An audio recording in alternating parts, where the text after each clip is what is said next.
Ezop, eşek və heykəl, təmsil.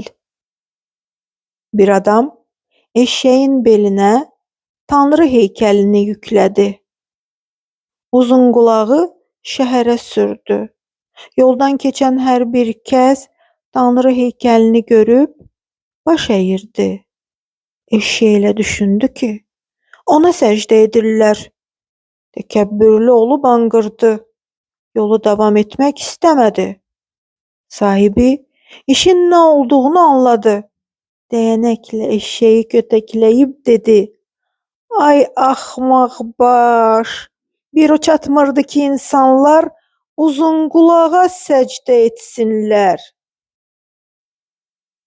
Bəzi insanlar başqalarının xidmətini özlərinə yazır, hamı üçün gülüş mənbəyinə çevrilirlər.